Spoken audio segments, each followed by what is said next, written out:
Shalom anak-anak ibu semuanya, bagaimana kabarnya hari ini?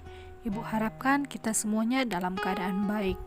Baiklah, sebelum kita belajar, marilah kita bersatu di dalam doa. Kita berdoa. Terima kasih Bapa, terima kasih Yesus, pada saat pagi yang indah ini kami bersyukur karena Tuhan masih memberikan kami kesempatan untuk kami dapat melakukan aktivitas belajar mengajar kami. Bila Tuhan yang menuntun kami di dalam belajar kami sehingga kami mampu memahami apa yang akan kami pelajarin. Ini yang menjadi doa kami Bapa, kami sudah berdoa dan mengucap syukur, haleluya, amin. Baiklah, materi kita hari ini berjudul tentang gereja sebagai umat Allah yang baru. Adapun kompetensi dasar kita yaitu yang pertama, menghayati karya Allah dalam pertumbuhan gereja sebagai umatnya di dunia yang bergumul untuk menjadi saksinya yang setia. Yang kedua, bersikap menghargai karya Allah dalam pertumbuhan gereja. Yang ketiga, memahami karya Allah dalam pertumbuhan gereja. Dan yang keempat, menelaah karya Allah dalam pertumbuhan gereja. Adapun tujuan pembelajaran kita hari ini yaitu 1. Mensyukuri karya Allah dalam pertumbuhan gereja. Yang kedua, berkarya untuk gereja dan masyarakat sebagai orang percaya melalui perubahan-perubahan baru yang dihadirkan gereja di tengah-tengah dunia. Yang ketiga, membedakan gereja hanyalah gedung dengan gereja yang merupakan orangnya. Yang keempat yaitu menjalankan arti kata eklesia yang merupakan kata asli gereja dalam bahasa Yunani. Yang selanjutnya yaitu menganalisis terjadinya gereja mula-mula pada perbedaan-perbedaan.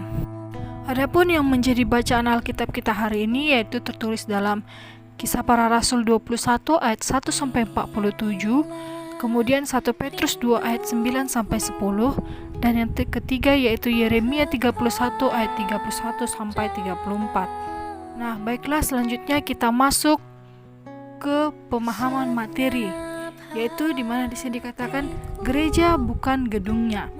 Gereja terjadi pada saat peristiwa Pentakosta, di mana para murid mendapatkan pencurahan Roh Kudus, kemudian berbicara kepada orang banyak yang berkumpul di Yerusalem dengan semua bahasa di dunia. Setelah itu Petrus berkhotbah dan menjelaskan akan apa yang terjadi. Setelah khotbah Petrus, 3.000 orang percaya dan dibaptis. Orang-orang percaya yang dibaptis itu gereja perdana. Selanjutnya, apa itu makna dari gereja?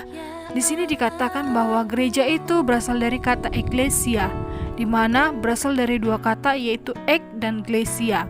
Kata ek berarti keluar, sementara itu kata klesia berasal dari kata kerja kalein yang berarti memanggil. Dengan demikian, kata eklesia mengandung arti dipanggil keluar. Artinya, gereja adalah orang-orang yang dipanggil untuk keluar dari lingkungannya, dari sanak keluarganya, dari kaum kerabatnya. Untuk apa? Untuk menjadi bagian dari sebuah komunitas baru yang bernama gereja. Orang-orang ini termasuk kita semua, dipanggil keluar untuk menjalankan tugas kita, yaitu memberitakan kasih Allah yang dinyatakan melalui Yesus Kristus. Nah, kasih itu harus disampaikan dengan perkataan dan perbuatan kita sehari-hari.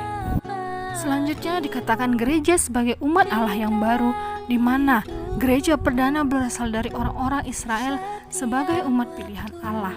Mereka hidup di bawah naungan hukum Taurat Musa. Tetapi sejak zaman Musa, mereka menjadi umat Allah yang tidak setia. Mereka suka memberontak. Kemudian setelah mereka dibaptis, mereka menjadi umat Allah yang baru, yang harus hidup di bawah naungan hukum Kristus kasih. Nah, selanjutnya adapun yang menjadi pergumulan-pergumulan gereja yaitu yang pertama, gereja yang terbuka. Yang kedua yaitu pemahaman yang benar tentang ajaran. Yang ketiga, gereja yang gagal menjadi teladan.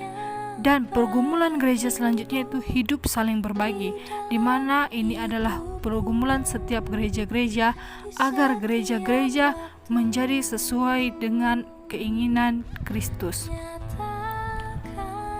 Nah, selanjutnya di sini dikatakan melihat cara hidup jemaat mula-mula sungguh menarik bila kita mencatat apa yang dikatakan oleh Warren Buffett, orang terkaya dunia, di mana dikatakan dalam nasihatnya tentang bagaimana menjadi kaya. Kalau orang tertentu selalu melihat merek pakaian yang mereka beli, Maka Buffett yang kaya raya justru tidak peduli dengan merek suatu barang.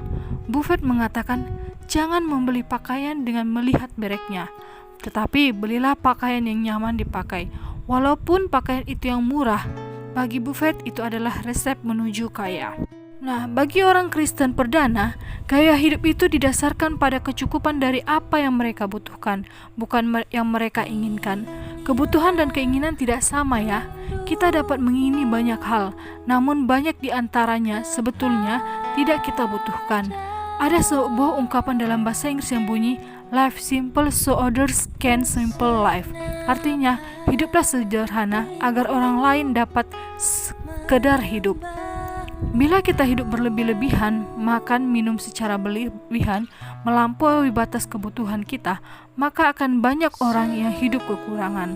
Tuhan mengajarkan kita hidup dengan secukupnya, seperti yang dijalankan oleh orang-orang Kristen dari gereja perdana dengan cara berbagi dengan sesama. Nah, demikianlah materi kita hari ini. Semoga apa yang kita pelajari mengenai gereja dapat kita pahami bersama dan kita dapat menerapkannya dalam kehidupan kita sehari-hari. Baiklah, kita tutup materi kita hari ini. Kita berdoa.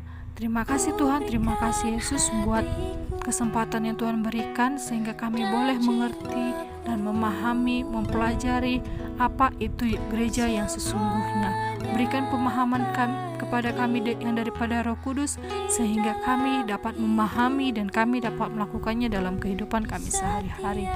Terima kasih Tuhan Yesus, ini yang menjadi doa kami. Kami sudah berdoa dan mengucap syukur. Haleluya. Amin.